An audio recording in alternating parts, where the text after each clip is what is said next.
तदनंतर वानरों ने लंका में महान कोलाहल सुना, जो भैरी और मृदंग के घोष से मिलकर बड़ा ही भयंकर और रोमांचकारी जान पड़ता था। उस तुमुल नाद को सुनकर वानर हर्ष और उत्साह में भर गए और उसे ना सह सकने के कारण उससे भी बढ़कर जोर जोर से गर्जना करने लगे। राक्षसों ने वानरों की वह गर्जना सुनी। उनकी आवाज आकाश में मेघों की गर्जना के समान जान पड़ती थी। दोस्तों, भगवान श्री राम ने युद्ध के शास्त्रीय नियम अनुसार सेना का विभाग किया। श्री राम ने वानर सैनिकों को यह आदेश दिया, इस विशाल सेना में से अपनी सेना को साथ लेकर वीर अंगद नील के साथ वानर सेना के पुरुष व्यूह में हृदय के स्थान में स्थित हों। इसी तरह ऋषभ नामक वानर कपियों के समुदाय के साथ वानर वाहिनी के दाहिने पार्श्व में खड़े रहें। कपि श्रेष्ठ गंधमादन वानर वाहिनी के वाम पार्श्व में खड़े हों। मैं लक्ष्मण के साथ इस व्यूह के मस्तक के स्थान में खड़ा होऊंगा। जामवान, सुषेण और वेगदर्शी ये तीन वीर जो रीछों की सेना के प्रधान हैं, वे सैन्य व्यूह के कुक्षी भाग की रक्षा करें। वानरराज सुग्रीव वानर वाहिनी के पिछले भाग की रक्षा में उसी प्रकार लगे रहें जैसे वरुण इस जगत की पश्चिम दिशा का संरक्षण करते हैं। इस प्रकार सुंदरता से विभक्त हो विशाल व्यूह में बद्ध हुई वह सेना मेघों से घिरे हुए आकाश के समान जान पड़ती थी। वानर पर्वतों के शिखर और बड़े बड़े वृक्ष लेकर युद्ध के लिए लंका पर चढ़ाए। वे उस पुरी को पददलित करके धूल में मिला देना चाहते थे। तदनंतर भगवान श्री राम ने सुग्रीव से कहा, हम लोगों ने अपनी सेनाओं को सुंदर ढंग से विभक्त करके उन्हें व्यूहबद्ध कर लिया है, अतः अब इस शुक को छोड़ दिया जाए। श्री राम का यह वचन सुनकर वानर राज ने उनके आदेश से रावण दूत शुक को बंधन मुक्त कर दिया। वानरों से पीड़ित होने के कारण अत्यंत भयभीत हुआ शुक श्री राम की आज्ञा से छुटकारा पाकर राक्षस राज रावण के पास गया। रावण ने उसे देख हंसते हुए शुक से कहा, ये तुम्हारी दोनों पंखें बांध क्यों दी गई हैं? कहीं तुम वानरों के चुंगल में तो नहीं फंस गए थे? राजा रावण के इस प्रकार पूछने पर भय से घबराए हुए शुक ने कहा, महाराज, मैंने समुद्र के उत्तर तट पर पहुंचकर आपका संदेश सुग्रीव को सुनाया, किंतु मुझ पर दृष्टि पड़ते ही वानरों ने उछलकर मुझे पकड़ लिया और घूंसों से मारना एवं पांखें नोचना आरंभ किया। राक्षस राज, वे वानर स्वभाव से ही क्रोधी और तीखे हैं, उनसे बात भी नहीं की जा सकती थी। फिर यह पूछने का अवसर कहाँ था कि तुम मुझे क्यों मार रहे हो? देवता और दानवों में जैसे मेल होना असंभव है, उसी प्रकार राक्षसों और वानरराज सुग्रीव के सैनिकों में संधि नहीं हो सकती। महाराज, जो विराध, कबंध और खर का वध कर चुके हैं, वे श्री राम समुद्र पर पुल बांधकर समुद्र को पार करके धनुष हाथ में लिए यहाँ पास ही खड़े हैं। पर्वत और मेघों के समान विशालकाय रीछों और वानर समूहों की सहस्त्रों सेनाएं इस पृथ्वी पर छा गई हैं। अतः जब तक वे लंकापुरी की चार दीवारी पर नहीं चढ़ाते, उससे पहले ही आप या तो तुरंत ही उन्हें सीता को लौटा दीजिए या फिर सामने खड़े होकर युद्ध कीजिए। शुक की यह बात सुनकर रावण की आंखें रोष से लाल हो गईं। वह इस तरह घूर कर देखने लगा मानो अपनी दृष्टि से उसको दग्ध कर देगा। फिर उसी क्रोध के वशीभूत होकर रावण बोला, यदि देवता, गंधर्व और दानव भी मुझसे युद्ध करने को तैयार हो जाएं तथा सारे संसार के लोग मुझे भय दिखाने लगें, तो भी मैं सीता को नहीं लौटाऊंगा। जैसे सूर्य अपने उदय के साथ ही समस्त नक्षत्रों की प्रभा हर लेते हैं, उसी प्रकार मैं विशाल सेना के साथ रणभूमि में खड़ा हो राम की समस्त वानर सेना को आत्मसात कर लूंगा। राम ने अभी समर भूमि में मेरे वेग और बल का अनुभव नहीं किया है, इसलिए वह मेरे साथ युद्ध करना चाहता है। यद्यपि समुद्र को पार करना अत्यंत कठिन था, तो भी सारी वानर सेना उसे लांघ कर इस पार चली आई। राम के द्वारा सागर पर सेतु का बांधा जाना अभूतपूर्व कार्य है। लोगों के मुंह से सुनने पर भी मुझे किसी तरह का यह विश्वास नहीं होता कि समुद्र पर पुल बांधा गया होगा। रावण ने अपने दो मंत्री शुक और सारण से कहा, वानर सेना कितनी है इसका ज्ञान मुझे अवश्य प्राप्त करना चाहिए। तुम दोनों इस तरह वानर सेना में प्रवेश करो कि तुम्हें कोई पहचान ना सके। वहां जाकर यह पता लगाओ कि वानरों की संख्या कितनी है, उनकी शक्ति कैसी है, उनमें मुख्य मुख्य वानर कौन कौन है, कौन कौन शूरवीर वानर सेना के आगे रहते हैं, समुद्र में वह पुल किस तरह बांधा गया, श्री राम और लक्ष्मण का निश्चय क्या है, उनके बल पराक्रम कैसे हैं, उन दोनों के पास कौन कौन से अस्त्र हैं और उन वानरों का प्रधान सेनापति कौन है। इन सब बातों की तुम ठीक ठीक जानकारी प्राप्त करो और सबका यथार्थ ज्ञान हो जाने पर शीघ्र लौट आओ।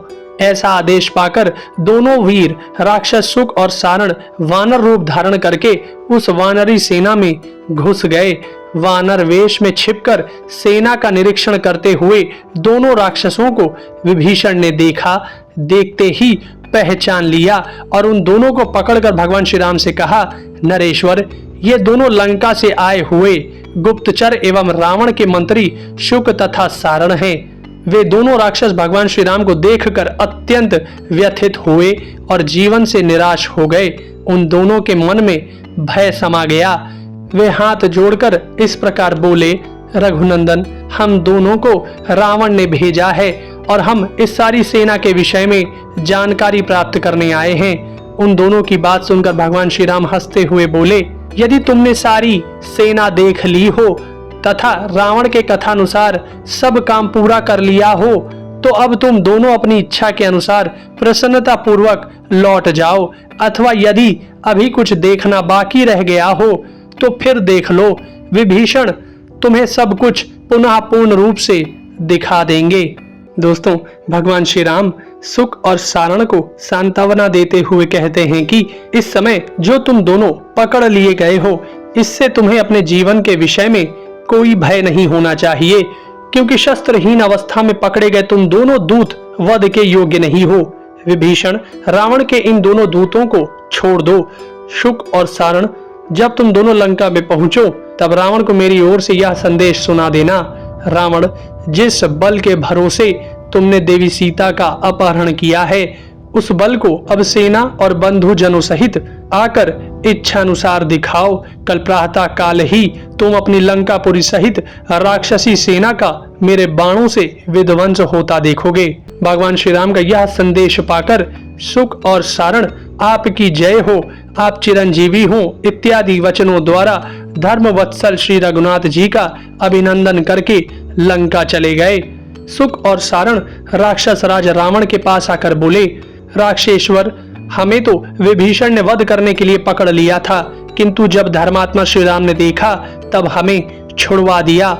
राजन, श्री राम, लक्ष्मण, विभीषण तथा पराक्रमी सुग्रीव, ये चारों वीर लोकपालों के समान शौर्यशाली, दृढ़ पराक्रमी और अस्त्र शस्त्रों के ज्ञाता हैं। जहां ये चारों पुरुष प्रवर एक जगह एकत्र हो गए हैं, वहां विजय निश्चित है। ये चार ही परकोटे और दरवाजों के सहित सारी लंकापुरी को उखाड़ कर फेंक सकते हैं। भगवान श्री राम का जैसा रूप है और जैसे उनके अस्त्र शस्त्र हैं, उनसे तो यही मालूम होता है कि वे अकेले ही सारी लंकापुरी का वध कर डालेंगे। अतः उनके साथ विरोध करने से आपको कोई लाभ नहीं होगा, इसलिए संधि कर लीजिए और श्री राम जी की सेवा में देवी सीता को लौटा दीजिए। शुक और सारण के ये शब्द सुनकर रावण ने उनसे कहा, सौम्य, जान पड़ता है कि तुम्हें बंदरों ने बहुत तंग किया है, इसी से भयभीत होकर तुम आज ही सीता को लौटा देना ठीक समझने लगे हो। भला कौन ऐसा शत्रु है जो सम्रांगन में मुझे जीत सके। ऐसा कहकर रावण वानरों का निरीक्षण करने के लिए अपनी कई मंजिला ऊंची अट्टालिका पर चढ़ गया। उस समय रावण क्रोध से तमतमा उठा था। उसने दोनों गुप्तचरों के साथ जब समुद्र, पर्वत और वनों पर दृष्टिपात किया तब पृथ्वी का सारा प्रदेश वानरों से भरा दिखाई दिया। उसे देखकर रावण ने सारण से पूछा, सारण, इन वानरों में कौन कौन से मुख्य हैं, कौन शूरवीर हैं और कौन बल से बहुत बढ़े चढ़े हैं। साथ ही यह भी कहो कि उन वानरों का प्रभाव कैसा है। रावण का वचन सुनकर सारण ने उन मुख्य वानरों का परिचय देते हुए कहा, महाराज, यह जो लंका की ओर मुख करके गरज रहा है 1 लाख वानरों से घिरा हुआ है। इसका नाम नील है। सुग्रीव की सेना के आगे यही खड़ा होता है। जो पराक्रमी वानर अपनी दोनों उठी हुई बाहों को एक दूसरी से पकड़कर टहल रहा है और रोष में भरकर बारंबार अपनी पूंछ पटक रहा है, यह युवराज अंगद है। वाली का यह पुत्र अपने पिता के समान ही बलशाली है। वानर रथ सुग्रीव ने इसका युवराज के पद पर अभिषेक किया है। अंगद के पीछे जो विशाल सेना से घिरा हुआ खड़ा है, इसका नाम नल है। यही सेतु निर्माण का प्रधान हेतु है। यह नल भी अपनी सेना द्वारा लंकापुरी को कुचल देने का हौसला रखता है। यह जो चांदी के समान सफेद रंग का चंचल वानर दिखाई देता है, इसका नाम श्वेत है। यह भयंकर पराक्रम करने वाला बुद्धिमान, शूरवीर और तीनों लोकों में विख्यात है। यह वानरी सेना में हर्ष और उत्साह भरता है। गोमती के तट पर जो संरोचन नामक पर्वत है, वही अपने वानर राज्य का शासन करने वाला कुमुद नामक वानर है, जिसकी लंबी दुम में बहुत बड़े बड़े लाल, पीले, भूरे और सफेद रंग के बाल फैले हुए हैं और देखने में बड़ा भयंकर है तथा सदा युद्ध की इच्छा रखता है। उस वानर का नाम चंड है। यह चंड भी अपनी सेना द्वारा लंका को कुचल देने की इच्छा रखता है। राजन, जो ध्यान लगाकर लंका की ओर इस प्रकार देख रहा है मानो इसे भस्म कर देगा, वह रंभ नामक यूथपति है। जब वह युद्ध के लिए चलता है, उस समय उसके पीछे 1 करोड़ अत्यंत क्रोधी और प्रचंड पराक्रमी वानर चलते हैं, जो अपने कानों को फैलाता है, बारंबार जम्भाई लेता है, मृत्यु से भी नहीं डरता और सेना का भरोसा ना करके अकेले ही युद्ध करना चाहता है। इसका नाम शर्ब है। जो विशाल वानर मेघ के समान आकाश को घेरे हुए खड़ा है तथा वानर वीरों के बीच ऐसा जान पड़ता है जैसे देवताओं में इंद्र हो, वह पनस नाम से प्रसिद्ध यूथपति है। जो समुद्र के तट पर समुद्र की भांति खड़ा है, वह विशालकाय वानर विनत नाम से प्रसिद्ध है। 60 लाख वानर उसके सैनिक हैं। जो युद्ध के लिए सदा आपको ललकारता रहता है तथा जिसके पास बल विक्रमशाली अनेक यूथपति रहते हैं, वह क्रोधन नाम से प्रसिद्ध वानर है। वह जो गेरू के समान लाल रंग के शरीर का पोषण करता है, उस तेजस्वी वानर का नाम गवय है। उसे अपने बल पर बड़ा घमंड है। इसकी सेवा में 70 लाख वानर रहते हैं। यह भी अपनी सेना के द्वारा लंका को धूल में मिला देने की इच्छा रखता है। इधर यह हर नाम का वानर है। भयंकर कर्म करने वाले इस वानर की लंबी पूंछ पर 3.5 हाथ बड़े बड़े रोए हैं। यह चलते समय भूमि पर लौटते रहते हैं। उधर काले रंग के जिन रीछों को आप देख रहे हैं, वे युद्ध में सच्चा पराक्रम प्रकट करने वाले हैं। इन अत्यंत भयंकर स्वभाव वाले रीछों के बीच में इनका राजा ऋक्षराज ध्रुम खड़ा है। इस ध्रुम के छोटे भाई जामवान है। इन बुद्धिमान जामवान ने देवासुर संग्राम में इंद्र की बहुत बड़ी सहायता की थी और उनसे इन्हें बहुत से वर भी प्राप्त हुए हैं। इनके बहुत से सैनिक विचरते हैं, जिनके बल पराक्रम की कोई सीमा नहीं है। ये राक्षसों और पिशाचों के समान क्रूर हैं। इन्हें मृत्यु से कभी भय नहीं होता। दोस्तों, सारण ने कहा, राजन, आप वानर सेना का निरीक्षण कर रहे हैं, इसलिए मैं आपको उन यूथपतियों का परिचय दे रहा हूं, जो खेल खेल में ही कभी उछलता और कभी खड़ा होता है। वहां खड़े हुए वानर जिसकी ओर आश्चर्य पूर्वक देखते हैं, यह दंभ नाम से प्रसिद्ध यूथपति है। यह वानर राज दंभ अपनी सेना द्वारा ही सहस्त्राक्ष इंद्र की उपासना करता है। उनकी सहायता के लिए सेनाएं भेजता रहता है। जो चलते समय 1 योजन दूर खड़े हुए पर्वत को भी छू लेता है, जिससे बड़ा रूप कहीं नहीं दिखाई देता है, वह वानर सन्नादन नाम से विख्यात है। उसे वानरों का पितामह कहा जाता है। उस बुद्धिमान वानर ने किसी समय इंद्र को अपने साथ युद्ध का अवसर दिया था, किंतु वह उनसे परास्त नहीं हुआ था। वही यह यूथपतियों का भी सरदार है। राजन, देवताओं और असुरों के युद्ध में देवताओं की सहायता के लिए जिस अग्नि देव ने एक गंधर्व कन्या के गर्भ से उत्पन्न किया था, वही यह क्रंथन नामक यूथपति है। यह भी अपनी सेना के द्वारा लंका को रौंद डालने का हौसला रखता है।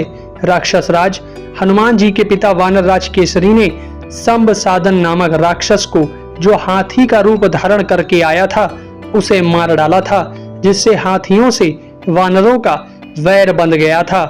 यह वीर प्रमाथी नामक वानर यूथपति हाथियों को भयभीत करता हुआ गंगा के किनारे विचरा करता है।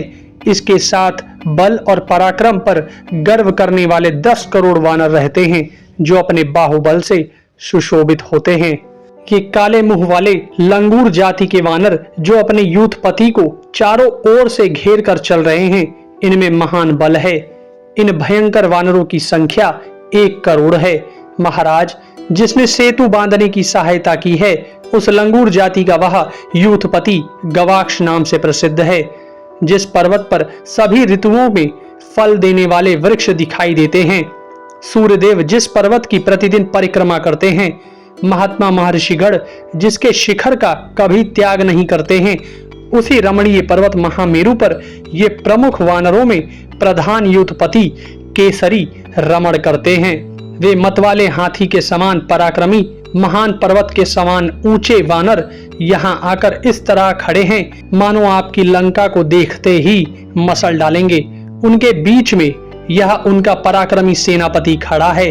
यह बड़ा बलवान है और विजय की प्राप्ति के लिए सदा सूर्यदेव की उपासना करता है। राजन, यह वीर इस भूमंडल में शतबली के नाम से विख्यात है। उस सारी वानरी सेना का परिचय देकर जब सारण चुप हो गया, तब शुक ने राक्षस राज रावण से कहा, राजन, जिन्हें आप मतवाले गजराजों के समान वहां खड़ा देख रहे हैं, वे इच्छानुसार रूप धारण करने वाले वानर हैं। दैत्यों और दानवों के समान शक्तिशाली तथा युद्ध में देवताओं के समान पराक्रम प्रकट करने वाले हैं। ये सब के सब वानर सदा किष्किंधा में रहने वाले सुग्रीव के मंत्री हैं। इनकी उत्पत्ति देवताओं और गंधर्वों से हुई है। राजन, आप इन वानरों में देवताओं के समान रूप वाले जिन 2 वानरों को खड़ा देख रहे हैं, उनके नाम मैंद और द्वैध हैं। युद्ध में उनकी बराबरी करने वाला कोई नहीं है। ब्रह्मा जी की आज्ञा से उन दोनों ने अमृत पान किया है। यह वानर जो समुद्र लांघ कर लंका में आपके पास आया था, यह केसरी का बड़ा पुत्र है। यह पवन पुत्र के नाम से भी विख्यात है। उसे लोग हनुमान कहते हैं। यह कुपित होने पर समुद्र को भी विशुद्ध कर सकता है। बल और रूप से संपन्न यह श्रेष्ठ वानर अपनी इच्छा के अनुसार रूप धारण कर सकता है। इसकी गति कहीं नहीं रुकती। यह वायु के समान सर्वत्र जा सकता है।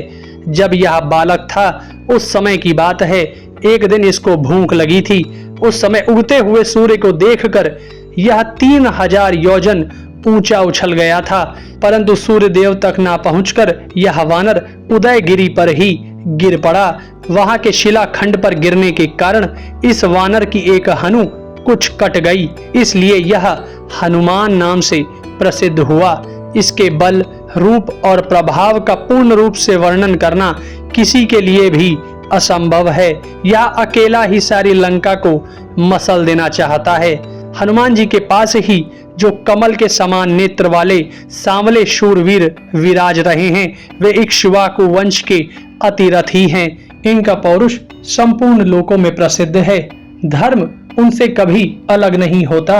ये धर्म का कभी उल्लंघन नहीं करते तथा ब्रह्मास्त्र और वेद दोनों के ज्ञाता हैं।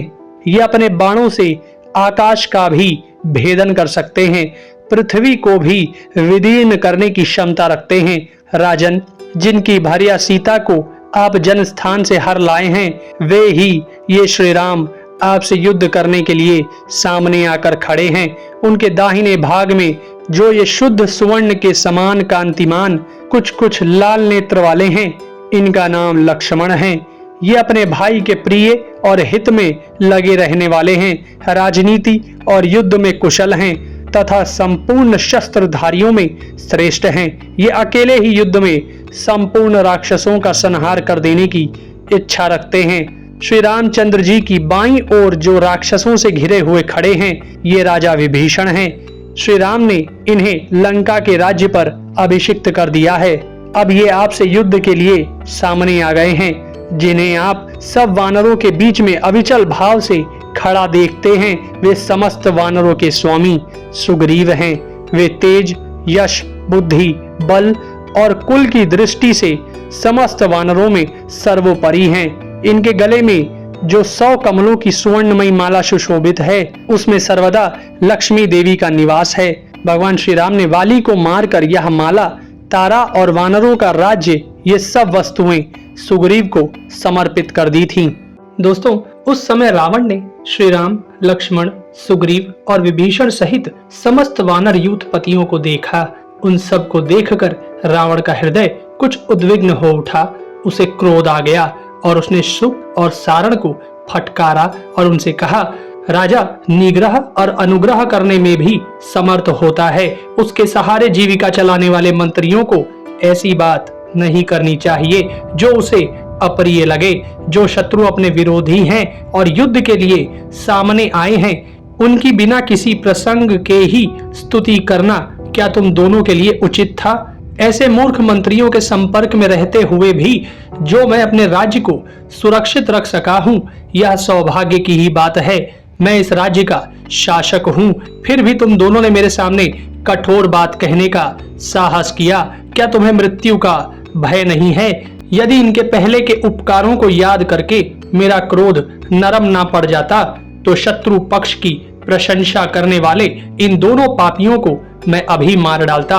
अब तुम दोनों मेरी सभा में प्रवेश के अधिकार से वंचित हो। मेरे पास से चले जाओ, फिर कभी मुझे अपना मुंह ना दिखाना। मैं तुम दोनों का वध करना नहीं चाहता, क्योंकि तुम दोनों के किए हुए उपकारों को सदा स्मरण रखता हूँ। तुम दोनों मेरे स्नेह से विमुख और कृतज्ञ हो, अतः मरे हुए के ही समान हो। रावण के ऐसा कहने पर सुक और सारण बहुत लज्जित हुए और जय जयकार के द्वारा रावण का अभिनंदन करके वहां से निकल गए। इसके पश्चात दशमुख रावण ने अपने पास बैठे हुए महोदर से कहा, मेरे सामने शीघ्र ही गुप्तचरों को उपस्थित होने की आज्ञा दो। यह आदेश पाकर निशाचर महोदर ने शीघ्र ही गुप्तचरों को उपस्थित होने की आज्ञा दी। राजा की आज्ञा पाकर गुप्तचर उसी समय हाथ जोड़े सेवा में उपस्थित हुए। वे सभी गुप्तचर विश्वास पात्र, शूरवीर, धीर एवं निर्भीक थे। राक्षस राज रावण ने उनसे यह बात कही, तुम लोग अभी वानर सेना में जाओ। राम और उनके मंत्रियों का क्या निश्चय है, उनके विचार क्या हैं और आज क्या करेंगे, इन सब बातों का पूर्ण रूप से पता लगाकर लौट आओ। गुप्तचर द्वारा यदि शत्रु की गतिविधि का पता चल जाए तो बुद्धिमान राजा थोड़े से ही प्रयत्न के द्वारा युद्ध में उसे धर दबाते और मार भगाते हैं। रावण के यह वचन सुनकर हर्ष से भरे हुए गुप्तचरों ने शार्दुल को आगे करके रावण की परिक्रमा की और उस स्थान पर चले गए जहां लक्ष्मण सहित श्री राम विराजमान थे। सुवेल पर्वत के निकट जाकर उन गुप्तचरों ने छिपे रहकर श्री राम, लक्ष्मण, सुग्रीव और विभीषण को देखा। वानरों की उस सेना को देखकर वे भय से व्याकुल हो उठे। इतने ही में विभीषण ने उन सब राक्षसों को देख लिया। उन्होंने अकस्मात वहां आए हुए राक्षसों को फटकारा और अकेले शार्दुल को यह सोचकर पकड़वा लिया कि यह राक्षस बड़ा पापी है। फिर तो वानर उन सभी राक्षसों को पीटने लगे। तब भगवान श्री राम ने दयावश उसे तथा अन्य राक्षसों को भी छुड़वा दिया। वानरों से पीड़ित हो उन राक्षसों के होश उड़ गए और वे हांफते हांफते फिर लंका में जा पहुंचे। गुप्तचरों के आने पर लंकापति रावण ने शार्दुल से बोला, निशाचर, तुम्हारे शरीर की कांति पहले जैसी नहीं रह गई है। तुम दुखी दिखाई दे रहे हो, कहीं शत्रुओं के वश में तो नहीं पड़ गए थे। रावण के इस प्रकार पूछने पर भय से घबराए हुए शार्दुल ने मंद स्वर में कहा, राजन, उन वानरों की गतिविधि का पता गुप्तचरों द्वारा नहीं लगाया जा सकता। उस वानर सेना में प्रवेश होना भी कठिन ही है। उस वानर सेना में प्रवेश करते ही विभीषण ने मुझे पहचान लिया। तब वानरों ने घुटनों, मुख को दांतों और थप्पड़ों से मुझे बहुत मारा और सारी सेना में मेरे अपराध की घोषणा करते हुए सब ओर मुझे घुमाया। सर्वत्र घुमाकर मुझे श्री राम के दरबार में ले जाया गया। उस दशा में श्री राम ने मेरी रक्षा की। श्री राम गरुड़ व्यूह का आश्रय ले वानरों के बीच में विराजमान है।